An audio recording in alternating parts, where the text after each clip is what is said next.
한국 교회 성장 둔화와 그것에 대한 분석, 평가에 대한 책이 있습니다. 그 책을 보면은 한국 교회의 문제점을 20개 조항이나 넘게 지적을 하고 있습니다. 그 중에 눈에 띄는 것을 말씀드려 보면 교회 정체성의 약화. 교회 정체성이 약화된다는 건 신약 교회가 무슨 일을 하는지, 어떠한 일들을 감당해야 되는지, 목사로서, 성도로서 어떻게 섬겨야 되는지를 잘 모른다는 얘기입니다. 세속주의 영향을 받아서 교회가 타락했다. 교회 안에서 어떤 일을 결정할 때 이 세속주의적인 사고가 성경적인 원리를 우선하는 이런 일들이 일어난다는 것입니다. 또 파당과 불화가 있습니다. 이것도 성경적인 원리로 해결하지 않기 때문에 일어나는 일들입니다. 또 왜곡된 신학과 성령운동이 문제다. 성경적인 메시지의 부재를 지적합니다. 목사님들이 성경 연구를 잘 하지 못한다는 그런 지적도 있습니다. 교회 내 신분 계층화에 대한 문제점을 지적을 합니다. 이런 여러 가지 문제점들이 한국 교회의 성장을 둔화시키고 또 교회 안에 여러 가지 어려운 일들을 만든다는 겁니다. 성경은 이런 문제에 대해서 어떻게 말씀을 하고 있습니까? 이런 문제들을 해결할 수 있는 방법은 없는 걸까요? 있습니다. 그 방법을 제시한 본문이 바로 오늘 우리가 읽었던 사도 바울이 골로새 교회를 향해서 했던 기도입니다. 이 기도를 통해서 건강한 공동체로 회복하기 위해서 어떤 것들이 필요한지를 살펴보려고 합니다. 골로새 교회는 바울이 개척한 교회가 아닙니다. 바울이 에베소에서 두란노 서원이라는 곳에서 3년 동안 하나님의 말씀을 강론했을 때 제자 중에 하나였던 에바브로디도가 자기의 고향이었던 골로새에 돌아가서 개척한 교회입니다. 이 에바브로디도의 섬김을 통해서 교회가 많이 성장을 했어요. 그런데 교회가 커가면서 교회 안에 여러 가지 문제들이 생겼습니다. 그 문제들을 가지고 감옥 옥중에 있었던 자기의 스승이었던 바울에게 교회 상황을 설명을 하고 조언을 부탁을 합니다. 사도 바울이 그 얘기를 듣고 기도하면서 성령의 인도하심을 따라 기록한 내용이 바로 이 골로새서입니다. 바울이 이 골로새의 문제점들을 다 듣고 나서 이 골로새서 초반에 감사를 했습니다. 보통의 경우 같으면 그 에바브로디도에게 야, 왜 그렇게밖에 못했냐? 교회 지도자들한테 이런 문제들을 여태까지 해결 못했느냐? 책망할 수도 있는데 3절에서 8절을 보면은 4가지의 감사를 합니다. 에바브로디도의 신실한 사역에 감사한다. 또 그리스도 안에서 너의 믿음으로 인해서 감사한다. 성도들이 사랑 가운데 행하는 것으로 인해서 감사한다. 하늘에 쌓아둔 소망 가운데 열매를 맺어 자라가고 있음에 감사한다. 이런 감사의 내용을 적고 있습니다. 근데 사실 골로새 교회는 바울이 이렇게 감사할 만큼 건강하지 못했습니다. 교회 바깥에, 교회 안에 여러 가지 문제들이 교회를 위협하고 있었어요. 그럼에도 불구하고 바울은 감사합니다. 감사할 수 있었던 것은 바울이 그 문제만을 바라본 것이 아니라 교회의 머리 대신 주님의 관점에서 그 문제들을 바라보고 주님께서 그 문제들을 회복시키시고 다시 강건케 하실 것을 기대하면서 믿으면서 그동안 신실하게 섬긴 지체들에게 감사한 것입니다. 감사의 말을 전한 후에 오늘 본문인 이 기도문이 기록되어 있습니다.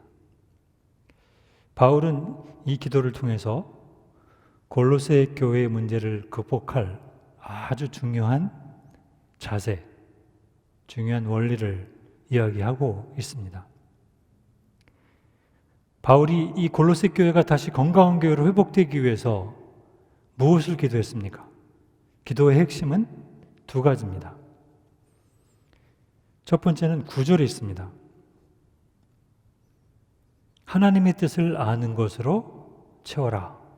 이것이 첫 번째 기도입니다.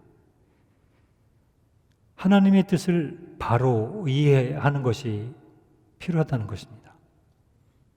무엇으로 이해하라고 기도했습니까?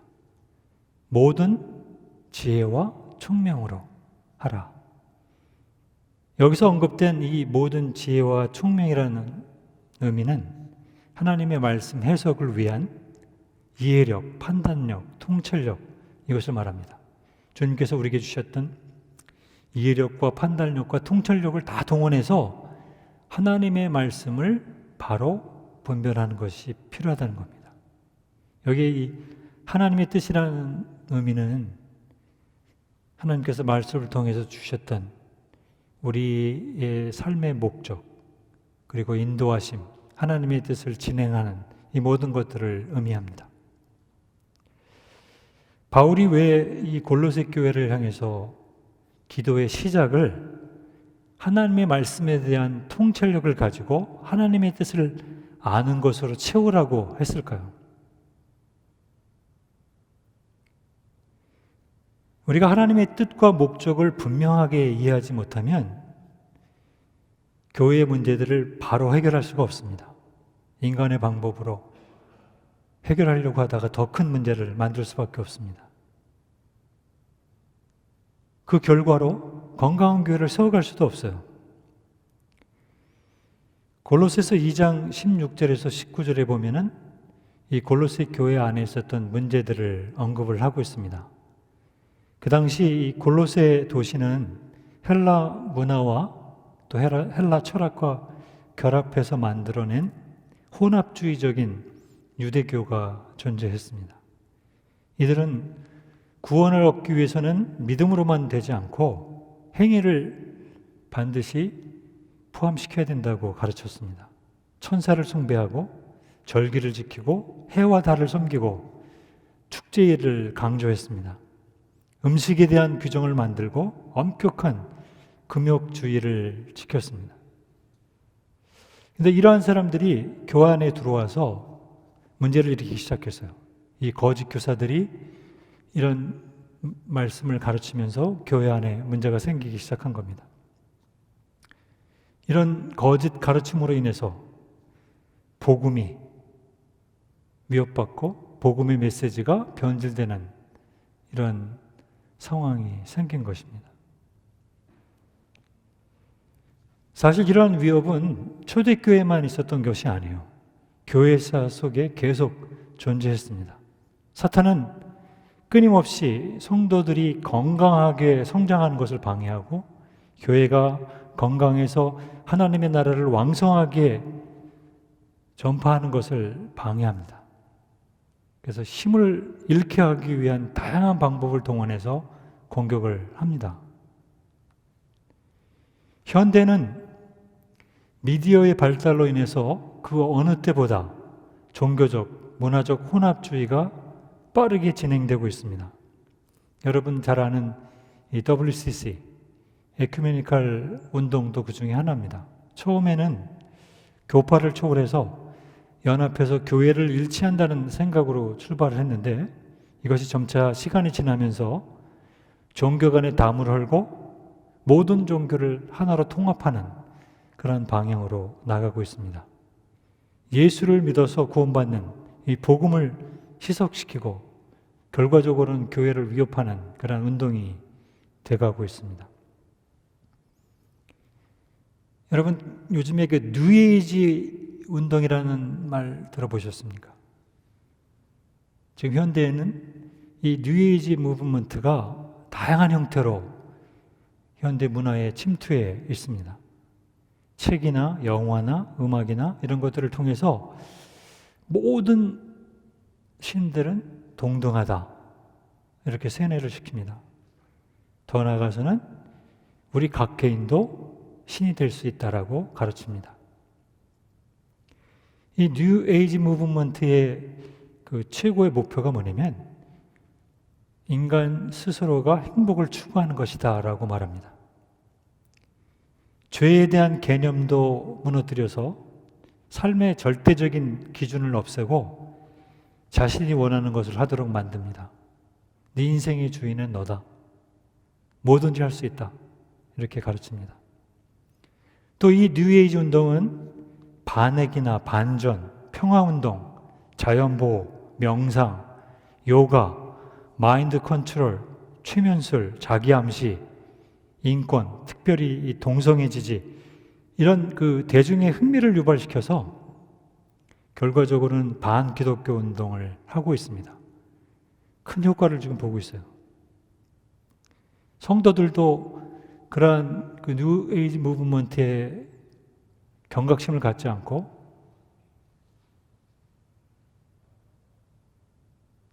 자신도 모르는 사이에 이런 것에 접한 사람들도 많습니다. 그뿐만 아니라 기독교 이단들이 교회를 위협하고 있습니다. 1915년에서 2018년까지 한국에 공식적으로 이단으로 규정된 단체가 86개나 됩니다. 지금은 더 많아졌겠죠. 한국만큼 가짜 메시아가 많은 나라도 없어요, 사실.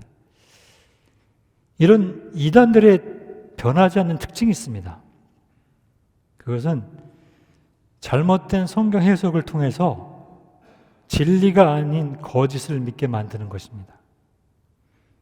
요즘은 인터넷을 통해서 아주 공격적으로 성도들의 신앙을 위협하고 있습니다. 많은 성도들이 인터넷에서 설교 듣고 강의 듣다가 잘못된 데로 빠지는 경우가 많아요. 이런 상황에서 자신의 신앙을 지키고 또 교회를 건강하게 세워가기 위해서는 영적인 통찰력을 가지고 하나님의 말씀을 옳게 분별해야 됩니다. 그래서 사도 바울이 교회 문제를 해결함에 있어서 첫 번째 기도로 하나님의 말씀을 온전히 분별하는 것에 대해서 기도한 것입니다. 바울은 골로새서 1장 15절에서 23절을 보면은 그 어떤 것보다도 우선적으로 예수님에 대한 바른 이해와 믿음을 가질 것을 강조합니다. 그리스도의 탁월성에 대해서 얘기를 해요. 그래야 올바른 통찰력을 가지고 하나님의 뜻을 이해하고 당면한 문제를 극복할 수 있기 때문입니다. 여러분, 예수님이 어떤 분이십니까? 예수님은 하나님이십니다. 모든 만물을 창조하신 분입니다. 우리의 죄를 십자가의 피로 속죄하사 하나님과 화목하게 하신 분입니다. 성도들을 거룩하게 하고 책망할 것이 없는 자로 세우신 분이십니다. 성도들을 흑암의 권세에서 건져 주님의 나라로 옮기신 분이십니다. 예수님은 교회의 머리가 되십니다. 그리고 우리의 삶의 주인 되십니다. 이런 예수님을 우리가 분명히 알고 믿어야 합니다. 그리고 그 어떤 것보다도 사랑하고 그분을 신뢰해야 합니다. 이것이 영적 생활의 출발점입니다. 예수를 구주로 믿고 그 안에 거하지 않는 사람들은 결코 신령한 지혜, 총명, 통찰력을 가지고 하나님의 뜻을 이해할 수가 없습니다. 예수님을 구주로 믿고 성령이 우리 안에 내재하실 때 비로소 우리가 하나님의 말씀을 통찰력 있게 판단하고 이해할 수 있는 그런 능력을 갖게 되기 때문입니다. 그렇기 때문에 구원받은 성도들은 주님께서 우리에게 허락하신 모든 신령한 지혜와 총명으로 하나님의 말씀을 상고하고 하나님의 말씀의 뜻을 분명하게 이해해야 하는 것이 필요합니다. 사도 바울은 디모데 후서 3장 16절, 17절에서 그 중요성을 이렇게 말합니다.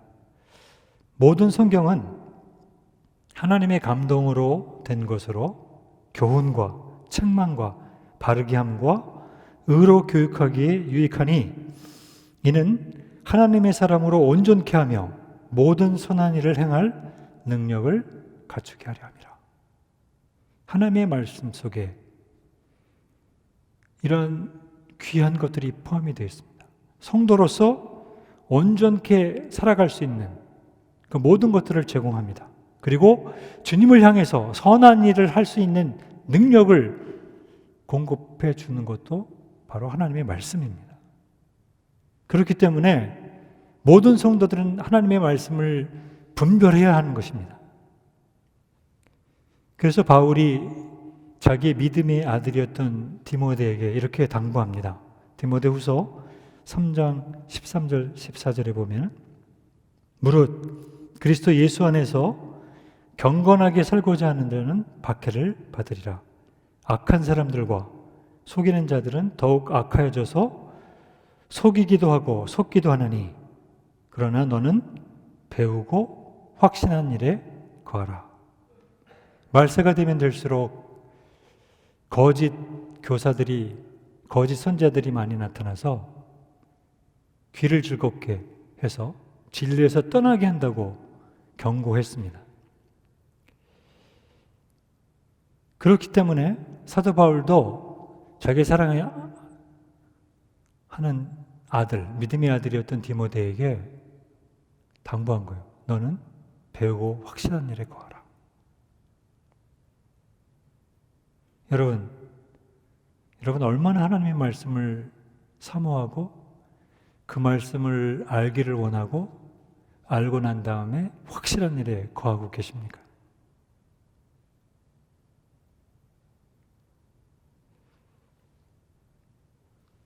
바로 이해하고 바로 해석하는 것 굉장히 중요합니다. 우리가 성경 말씀을 잘못 해석하면 우리의 삶의 적용도 잘못되기 때문입니다. 그런 의미에서 하나님의 말씀을 다루는 목회자들이나 성경 교사들은 더 하나님의 말씀을 바로 분별하는 것이 필요합니다. 여러분, 건강한 신앙생활을 하기를 원하십니까? 건강한 교회를 세워가기를 원하십니까? 그렇다면 모든 통찰력과 지혜를 가지고 하나님의 말씀을 배우고 알아가십시오. 바울의 두 번째 기도의 내용은 10절에 있습니다. 행하라는 것입니다. 부르심에 합당하게 행하여 주를 기쁘시게 하라. 여기 이 행하라는 단어는 페라페타오라는 단어입니다. 신약 성경에서 95번 사용을 했는데 이 단어는 두 단어의 합성어입니다. 뭐뭇에 관해서, 뭐뭇에 대하여 이런 단어하고 걸어가는 단어, 이 두 가지 합성어입니다. 그래서 영어 단어는 걷는다라고 번역을 했어요. 근데 사실 이 단어의 의미는 그것보다 더 강한 의미를 가지고 있습니다. 의지적인 결단을 하고 그리고 목표를 향해서 그것을 실천하면서 가는 그런 의미입니다. 사도 바울은 이 단어를 사용을 해서 중요한 삶의 원리를 많이 강조했습니다. 여러분 에베소서를 보면은 에베소서의 그 구성이 1장부터 3장까지는 교회에 관한 중요한 진리의 말씀을 하고 4장부터 6장까지는 그 교회에 지친 성도들이 어떻게 살아야 되는 것에 대해서 말씀을 하는데 이 4장부터 6장까지 이 행하라는 단어를 5번 사용해서 교회 공동체가 어떻게 살아야 되는 것을 강조했습니다. 그만큼 이 행하라는 단어가 굉장히 중요한 단어로 사용을 했던 거죠.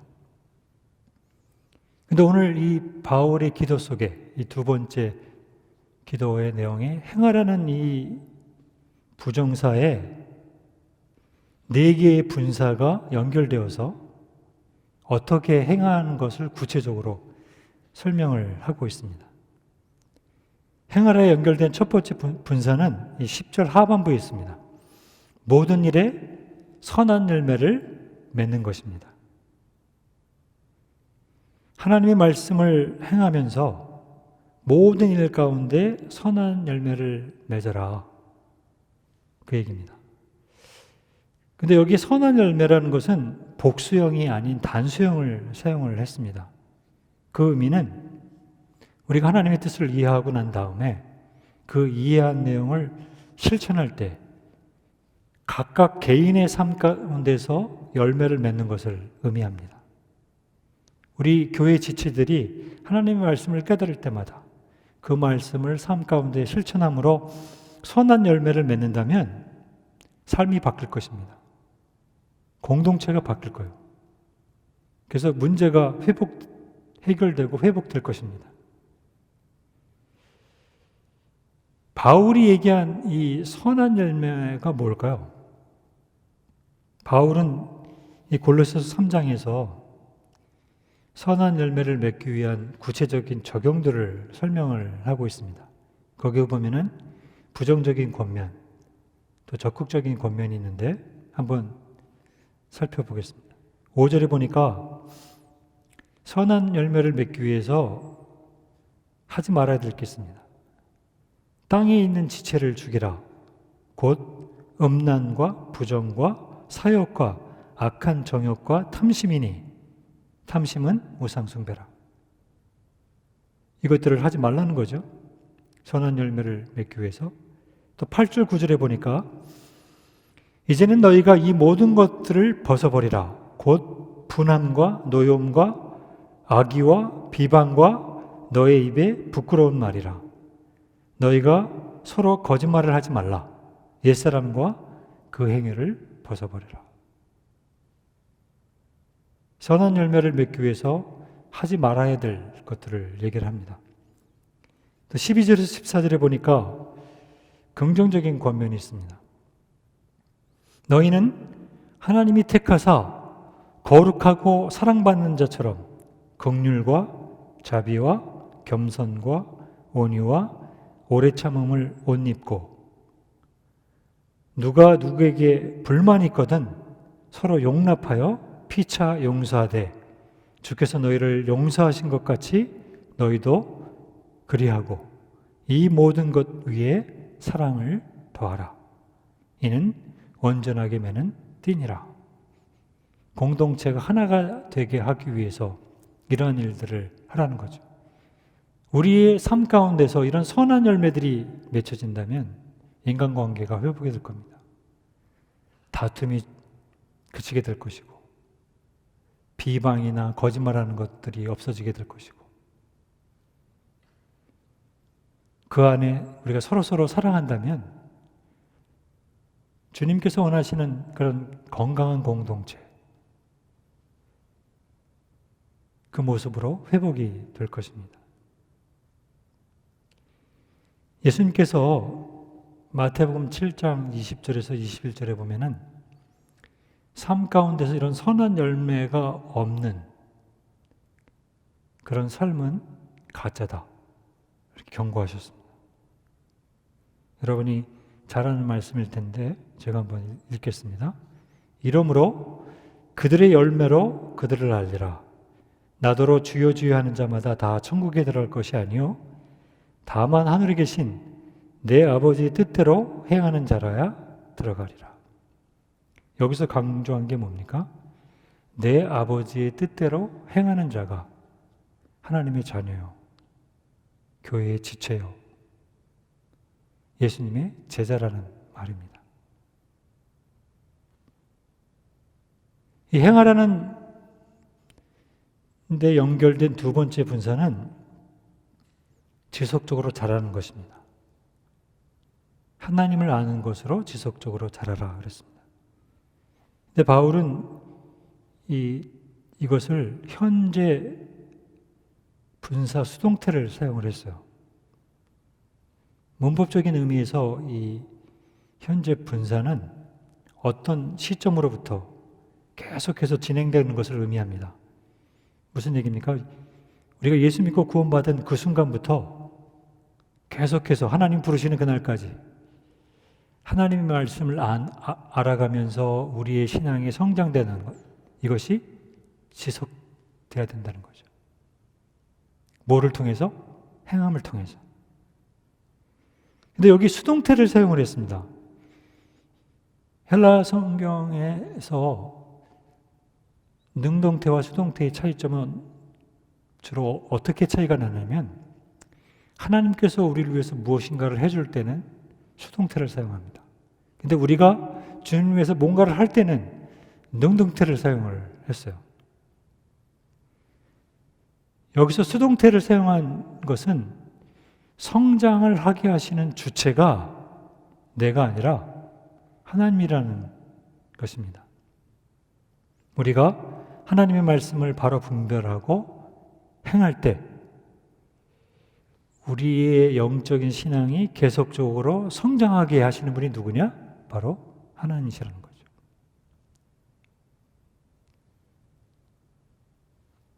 사도 바울은 에베소서 4장 13절에 이렇게 계속 성장하는 것에 대해서 이렇게 설명을 하고 있습니다. 우리가 다 하나님의 아들을 믿는 것과 아는 일에 하나가 되어 어디까지 성장을 해야 되느냐? 온전한 사람을 이루어. 여기 온전한 사람이라는 얘기는 mature하다는, 성숙하다는 의미입니다. 점점점 성숙해 가서 어디까지 가느냐?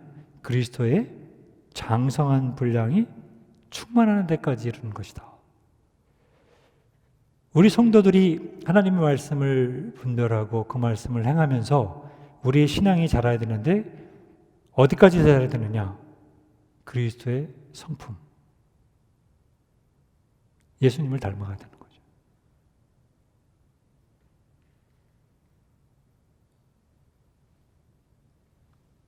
신앙이 계속해서 자라는 데 있어서 중요한 게 뭐냐면 행하는 겁니다.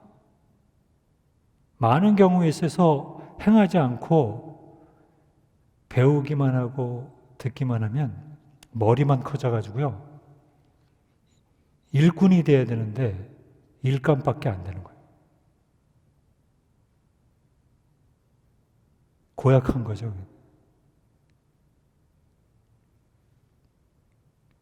행하라는 단어에 연결된 세 번째 분사는 11절에 있습니다.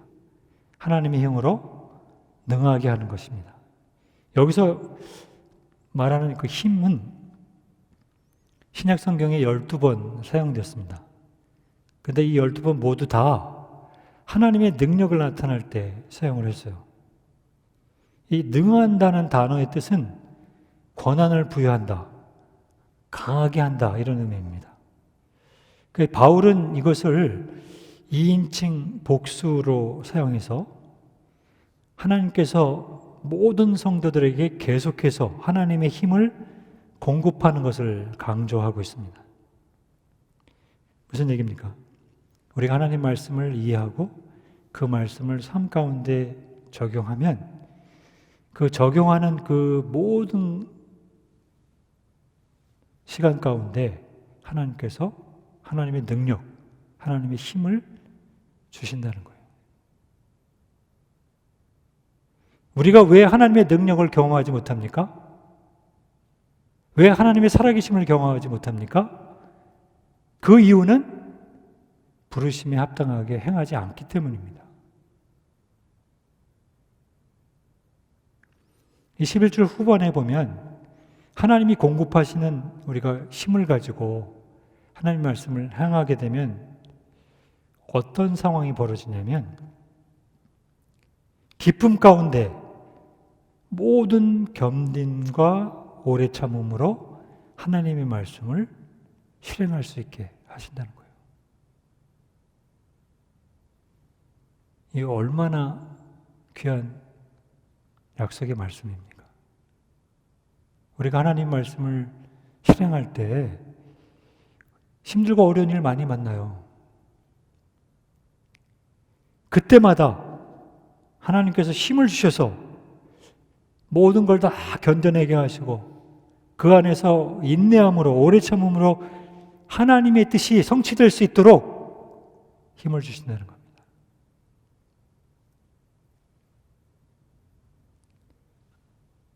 행하라는 단어에 연결된 네 번째 분사는 12절에 감사하는 것입니다.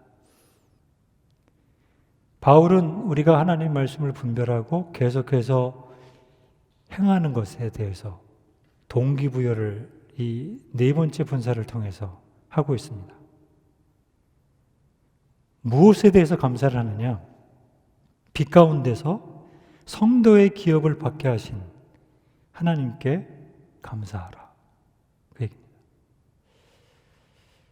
여러분, 구원받은 성도의 기업은 이 땅에 있지 않습니다. 이 땅은 우리가 잠시 지나가는 나그네 길이에요. 어떤 사람은 짧게, 어떤 사람은 길게 이 나그네 길을 가는 것입니다. 나그네 길을 마친 후에는 우리 성도의 기업인 영원한 본향으로 갈 것입니다. 이 소망, 기업을 얻게 하신 이 소망이 얼마나 큰 은혜요, 축복입니까? 수많은 믿음의 선배들은 이 사실을 붙들고 순교의 자리까지 갔습니다. 고난과 역경을 이겨냈습니다. 이 사실을 우리가 분명하게 안다면 이 나그네 잠깐 사는 동안에 어떤 일을 만나도 낙심하지 않습니다. 절망하지 않습니다. 왜냐하면 하나님께서 이 나그네 길을 마치도록 동행해 주시기 때문에. 그래서 감사할 수 있고 그래서 평안할 수가 있는 겁니다. 예수님께서 내가 주는 평안은 세상이 주는 평안과 같지 않다라고 말씀하신 이유가 바로 여기 있습니다.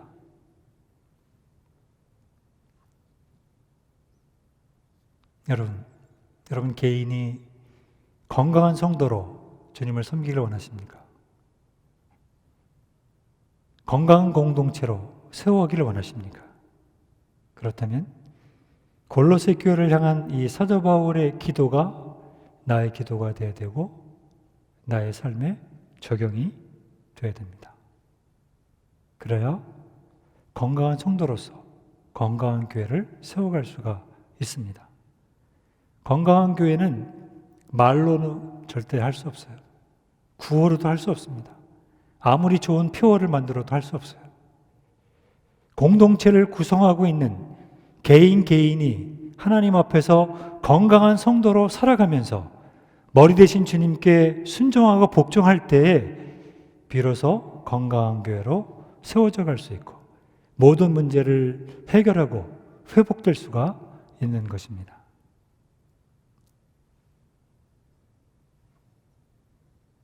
모든 영적인 통찰력과 지혜를 가지고 하나님의 말씀을 분별하십시오. 하나님의 뜻을 분명히 알았다면 부르심에 합당하게 행하십시오. 각자의 삶에서 선한 열매를 맺음으로 행함을 통해서 계속 성장함으로 하나님이 주시는 힘으로 모든 어려운 상황에서 감사함으로 인내함으로 이겨냄으로써 또 영원한 기업을 얻게 하심에 감사함으로 부르심에 합당하게 행하면서 나가야 됩니다. 이 사실을 우리가 마음속에 생각하시면서 함께 마지막 찬양 부르도록 하겠습니다.